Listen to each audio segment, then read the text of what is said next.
안녕하십니까. 저는 주식회사 OSYMed의 이세철입니다. 이번에 제가 발표드릴 것은 Update in Cathode Manufacturing Technology에 대해서 말씀을 드릴 것인데, 제가 이걸 하는 목적이 이거를 들으시는 분들이 직접 카테타를 제조해 보시는 것이 많이 도움이 될 거라고 생각을 하고요. 또 하나는 카테타 개발하는 많은 분들이 해외에서 원자재를 구입하게 됩니다. 그런데 단순한 내 외경만을 가지고 구매를 하시고 또 다른 그런 물성이나 여러 가지 성질에 대해서는 계속 반복적인 실수가 많다는 것을 제가 알고 있기 때문에 그런 초기 그 원자재 접근 단계에서 기본적인 이론들을 알게 되면은 아마 그런 연구에 많이 도움이 될 거라고 생각이 돼서 이 자리를 만들게 되었습니다. 자료는 처음에 카테타와 그 브레이 튜버에 대한 소개를 할 것이고요.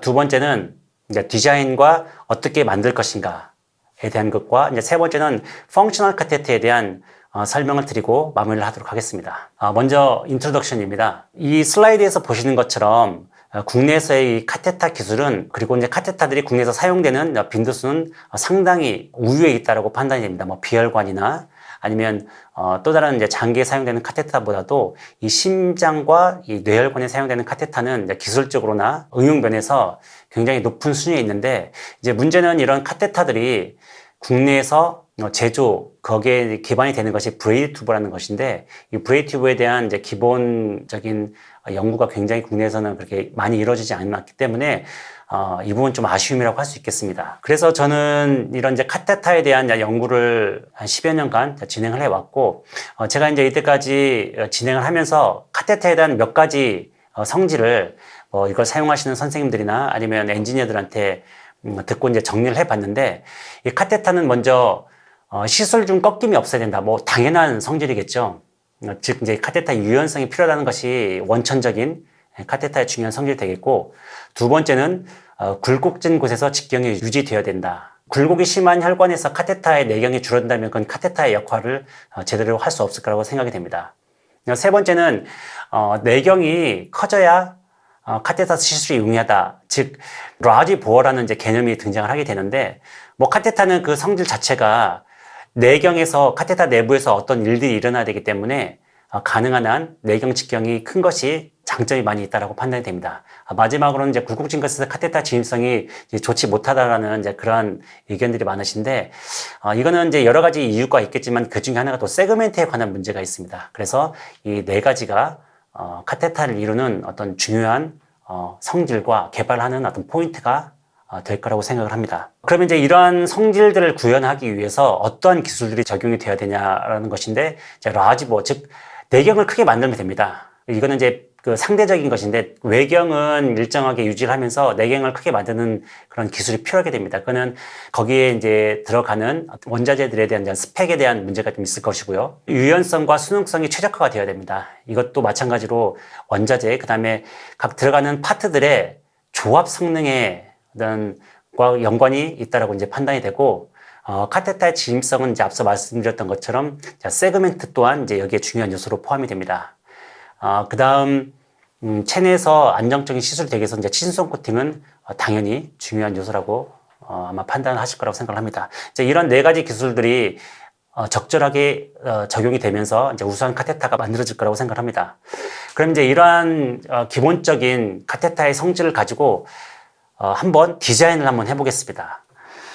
카테타를 이루는 그런 것은 결국은 이제 내경, 외경 길이가 가장 중요한 요소인데, 뭐 국내에서 이제 많은 분들이 카테타를 시술하시거나 아니면 개발하시면서 인치와 프렌치에 대해서 좀 혼동이 있으시고, 그렇지만은 대부분 다 SI 단위를 사용하기 때문에 결국은 저희가 개발을 하는 입장에서 아니면은 이걸 좀 튜닝하는 입장에서는 다 이제 센티미터라는 이제 그런 단위를 사용하게 됩니다. 그래서 제가 이거는 여기서 5프렌치에서부터 8프렌치까지 제가 지금까지 이제 경험해왔던 그 가이딩 카테타들의 내외경을 이제 밀리로 정리해 놓은 것입니다. 아마 대부분 사용되는 카테타들이 이 범위 안에 들지 않을까 해서 이제 참고적으로 제가 정리를 해봤고요.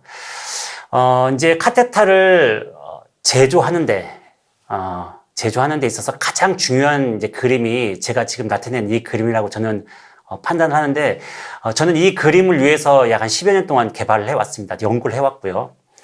보시면은 카테타의 중요한 요소들이 여기에 다 들어있는데, 카테타는 가장 내부에 맨드렐이라는 코어가 있습니다. 이것이 내경을 정하는 구성 요소가 되겠고, 그러니까 맨드렐은 결국 나중에 빼내게 됩니다. 그러면 가장 안쪽에 남는 것이 두 번째에 있는 테플론 라이너라는 것입니다.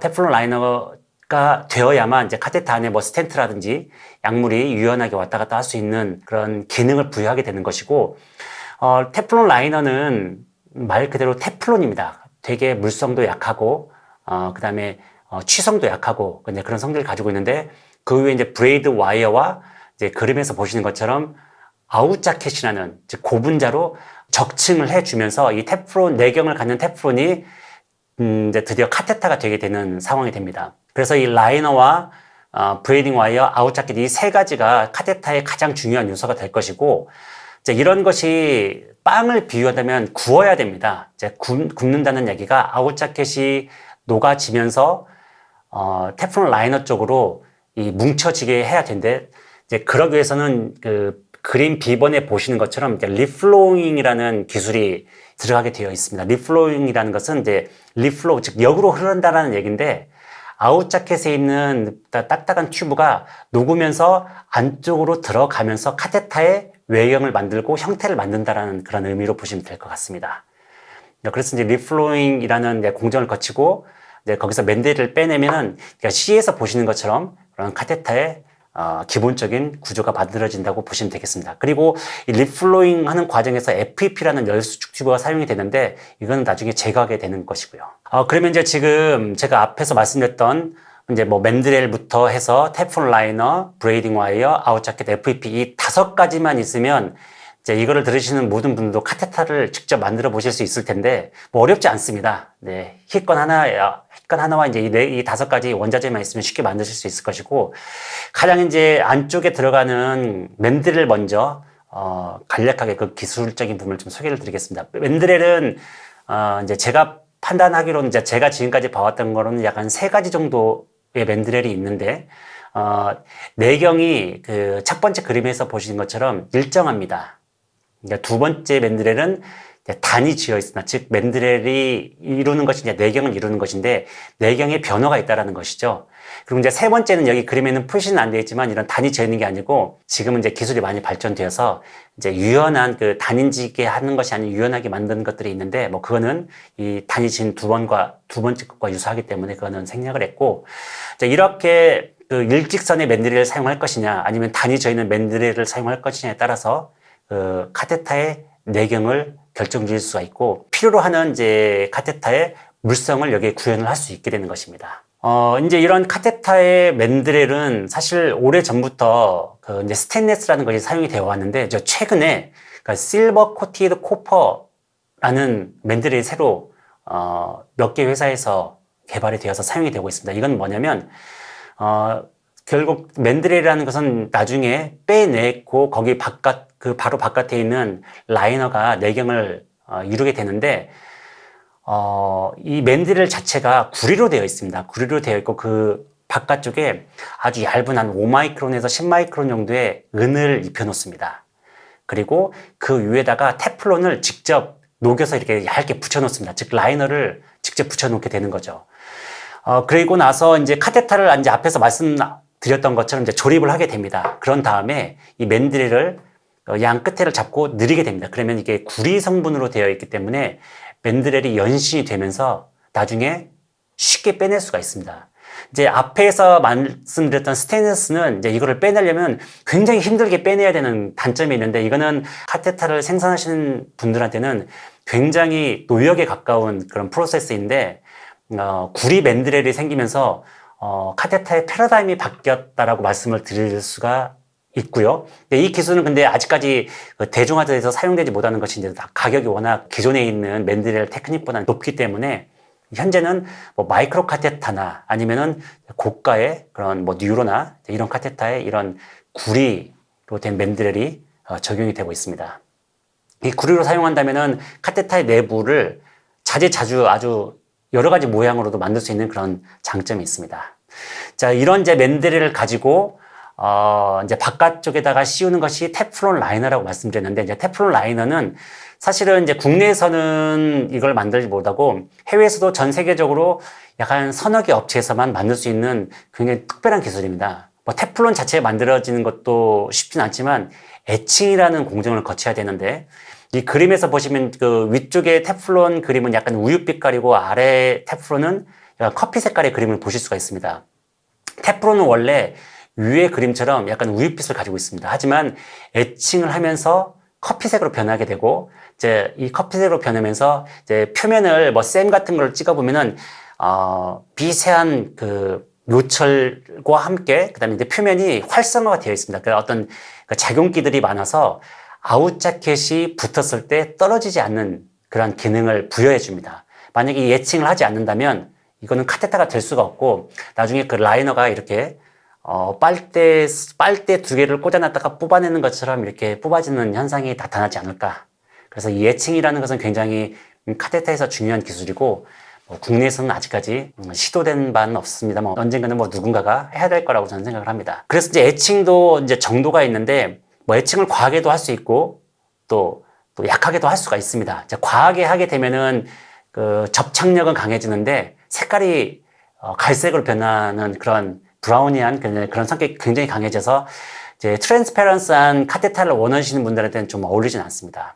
대신 그 마일드하게 에칭을 하게 된다면 약간 트랜스페런스한 성질은 어느 정도 괜찮아지는데 접착력이 떨어지기 때문에 라이너가 벗겨질 수 있는 단점이 있기 때문에 요거는 이제 적당한 선에서 에칭을 하는 것이 어떤 기술적인 부분이라고 생각이 되고, 그렇다라고 해서 이제 이거를 정량적으로 맞추기는 어렵습니다만 이거는 좀 경험에 의해서 판단하시면 될 것 같습니다. 이제 두 번째로는 이제 앞서 말씀드렸던 것처럼 테플론이라는 것이 가공도 어렵고 만드는 것도 어렵고 에칭도 어렵기 때문에 카테타에 제가 보기로는 한 50%의 물성은 이 에칭된 라이너에서 나온다라고 생각을 합니다. 그림에서 보시면 이제 카테탈이 한 20, 30개 쭉 놓여 있는 게 보이실 텐데, 보면은 하얀 카테탈이 좀 있습니다. 이게 뭐냐면, 물론 이제 지금은 이제 이런 것들이 많이 개선돼서 공정도 많이 발전이 됐고, 장비도 많이 좋은 장비도 나와 있지만, 카테탈들이 이런 물성체가 조금씩 다 있습니다. 그 태생부터 다르다는 것이 그 에칭이나, 또 이제 이거를 조립하면서, 조금 자세히 들어가지만 어떤 연신이라는 공정이 있는데, 그런 와중에 테플론이 조금씩 변성이 일어납니다. 조금씩 그 성능이나 그다음에 물성이 다른 것이 테플론이라는 곳에서 영향을 주는 것이 제가 보기에는 한 50% 정도 된다라고 판단이 됩니다.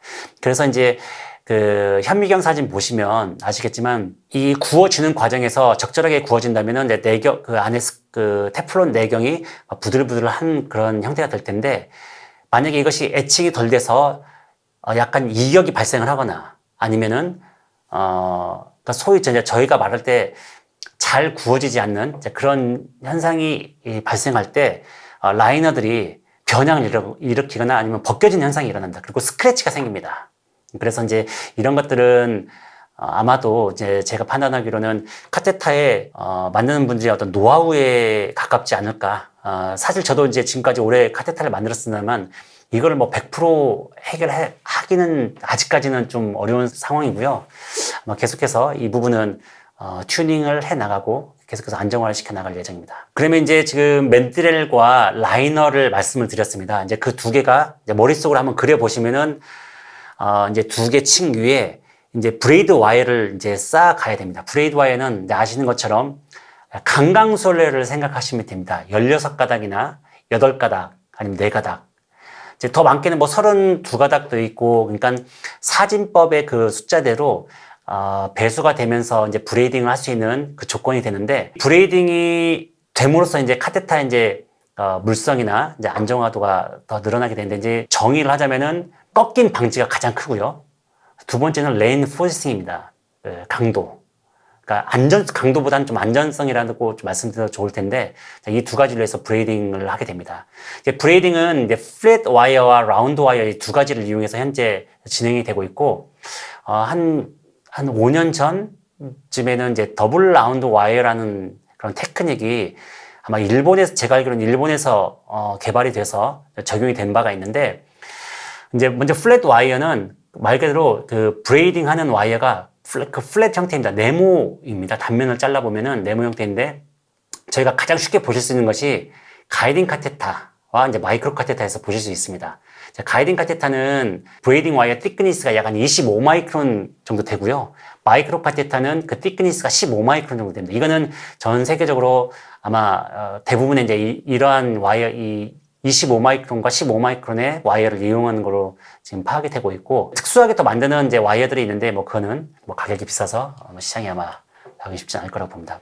그 이후에 이제 라운드 와이어는 이제 워낙 이제 범용적으로 사용이 되는 이제 와이어인데, 뭐 스탠드 딜버리라든지 아니면은 마이크로와 가이딩을 제외한 대부분의 브레이딩 카테타에서는 라운드 와이어를 사용을 하고 있습니다. 그리고 이제 세 번째로 앞서 말씀드렸던 더블 라운드 와이어는 그 라운드 와이어를 두 가닥을 사용하게 됩니다. 그래서 두 가닥을 사용을 해서 이 두 가닥을 한 가닥처럼 보는 기술인데, 플랫 와이어를 사용하는 목적은 토크를 향상시키기 위한 목적이고, 라운드는 유연성을 향상시키기 위한 목적인데, 이 더블 라운드 와이어는 토크와 유연성을 동시에 살리겠다라는 그런 발상에서 시작이 된 테크닉입니다. 그런데 이제 몇 가지의 가이딩 카테타에서 더블 라운드 와이어를 이용을 한 것을 제가 본 적이 있는데, 아직까지 그렇게 크게 이슈화되고 브레이딩에 판세를 바꾸지는 못했던 것 같습니다. 그래도 최근에도 더블 라운드 와이어 테크닉은 계속해서 사용이 되는 것으로 확인되고 있습니다. 그래서 이제 이런 와이어들이 카테타에 들어가면서, 이제 이거는 재밌는 그래프인데, 보시면은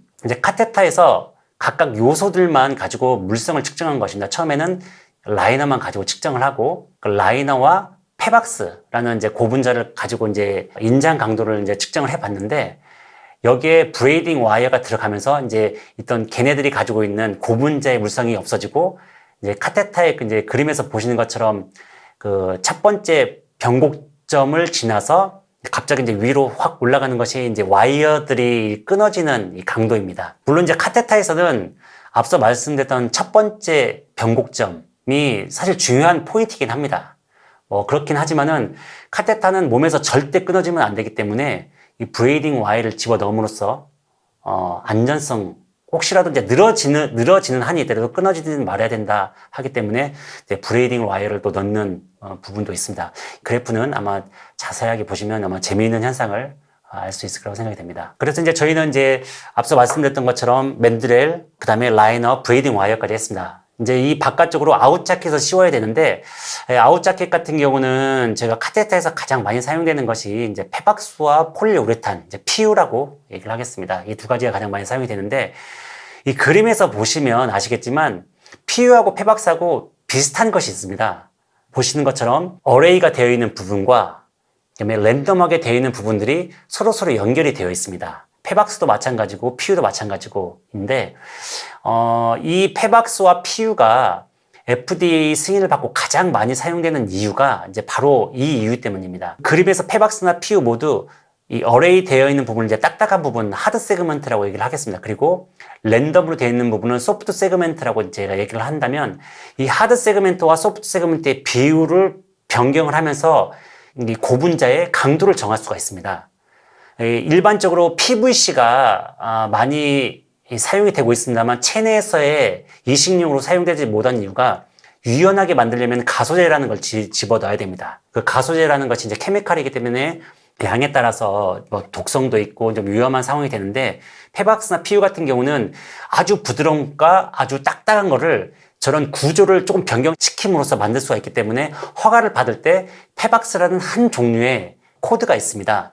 그런 그 하나의 코드를 받을 수가 있고, PU도 마찬가지로 그 원자재 하나의 코드를 받을 수가 있습니다. 물론 이제 여기에 들어가는 염료나 그런 것 때문에 세그멘트별로 저희가 실험을 하게 되지만, 이 원자재 자체는 하나입니다. 페박스도 딱딱한 것이나 말랑말랑한 것이나 다 하나의 원자재라고 보시면 되기 때문에 인허가 받을 때 유리하고, 그래서 전 세계적으로 페박스와 PU가 많이 사용되는 원자재라고 말씀을 드릴 수가 있습니다. 제가 간단하게 그 물성에 대한 표를 좀 정리를 해봤는데, 아마 이거는 이런 PU를 무엇을 사용할 것인가, 아니면은 페박스를 무엇을 사용할 것인가 고민하실 때 이 자료를 보시면 되겠고요.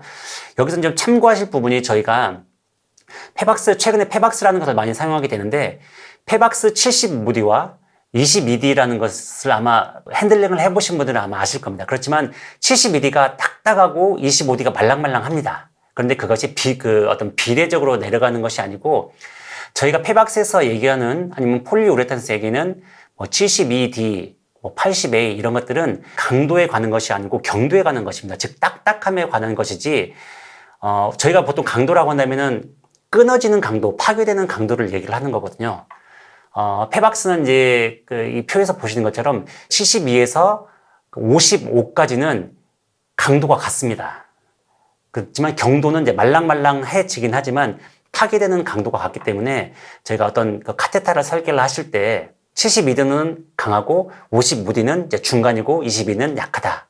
그런 것은 약간 물리적으로 본다면은 약간 좀 오류가 있는 부분이고요. 이제 이런 그래프를 보시면서 설계를 참고하시면 될 것 같습니다.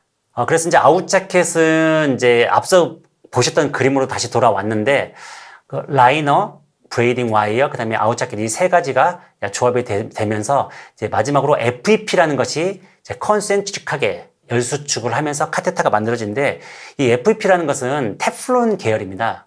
그렇기 때문에 450도 정도에서까지 이제 견디게 되는데 그 이하에서는 이제 변형은 없습니다. 그렇기 때문에 FEP라는 것을 가장 밖에다 씌우고 온도를 약 한 300도에서 400도 정도로 이제 올려주면은 FEP라는 것이 열수축이 되면서 폐박스는 150도, 200도가 되면 이제 녹기 시작을 합니다. 그래서 300도까지 이제 녹는 셈이 되는데 폐박스가 녹아지긴 하지만 FEP는 녹지 않습니다. 그래서 얘네들이 리플로우, 그러니까 녹이면서 안쪽으로 컨센트릭하게 만드는 이제 공정을 거치면서 카테타의 아웃자켓이 만들어지게 됩니다.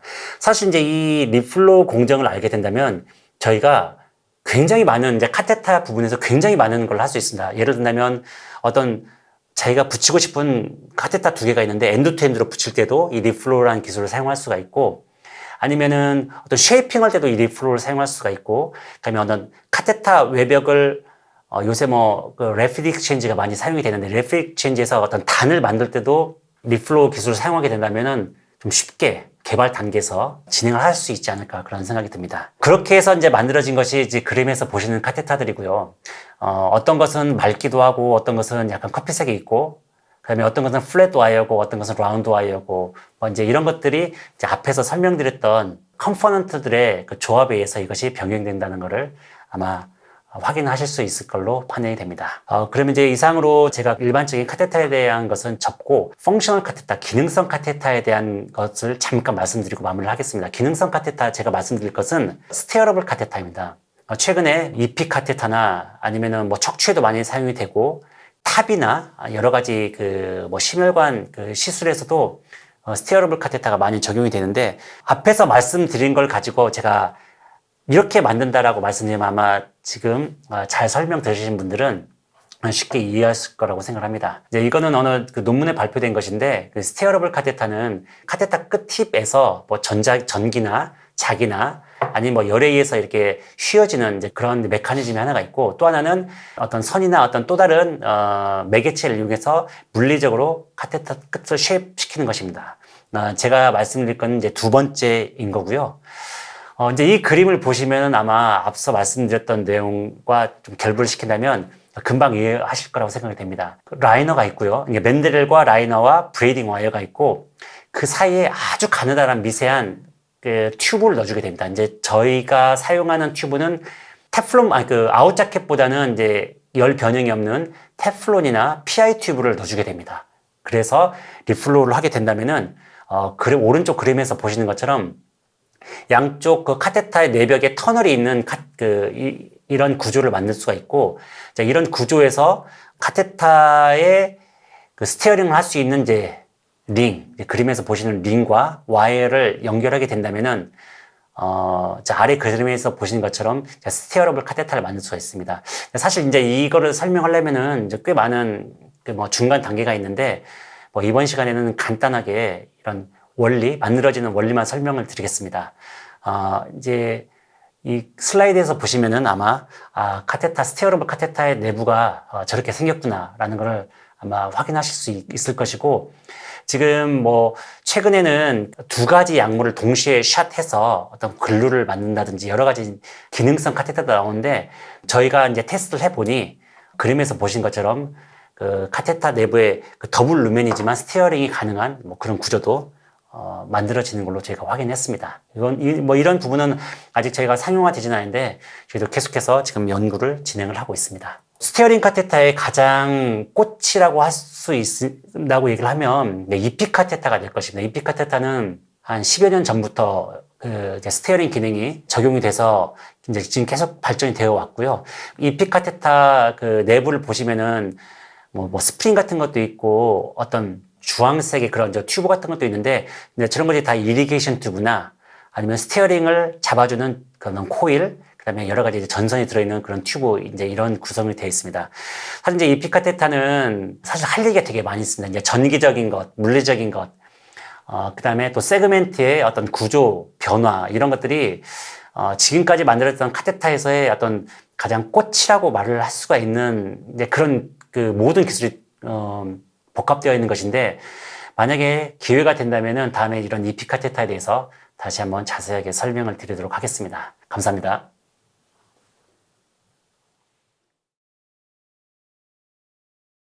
저는 이제 두 가지로 생각을 하는데, 첫 번째는 카테터를 사용하는 이제 테크니컬한 부분, 이제 병원에서 선생님들 부분과 그거를 이제 만드는 사람, 엔지니어로 이제 나눌 수 있겠는데, 먼저 그 한국 카테터를 사용하는 선생님들 뭐 기술은, 그거는 많은 어떤 논문이나 아니면은 그 소개 자료에서 보면은 알다시피 국내 카테터를 사용해서 시술에서 성공하는 것은 뭐 미국 같은 경우가 뭐 80 몇 프로로 나와 있는데, 한국은 거의 90% 가까이 나와 있는 어떤 자료를 본 적이 있습니다. 카테터를 이용하는 응용 능력은 굉장히 저는 우수하다고 생각을 하고요.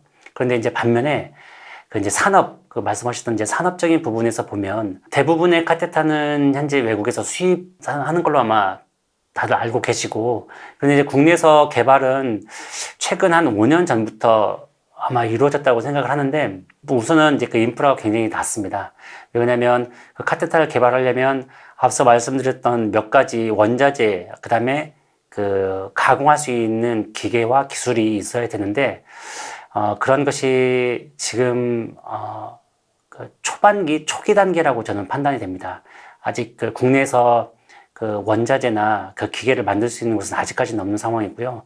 다 해외에서 의존해야 되는데, 이제 해외에서 그런 기술이나 원자재를 가져오는 것도 사실은 현실적으로 시간이 너무 많이 걸리고 비용 또한 그 만만치 않기 때문에 지금 조금씩 좋아지고는 있습니다만, 선진국 대비 제가 판단하기로는 한 5년에서 10년 정도는 제가 좀 바짝 더 연구와 개발을 해야 되지 않을까, 그런 생각을 하고 있습니다.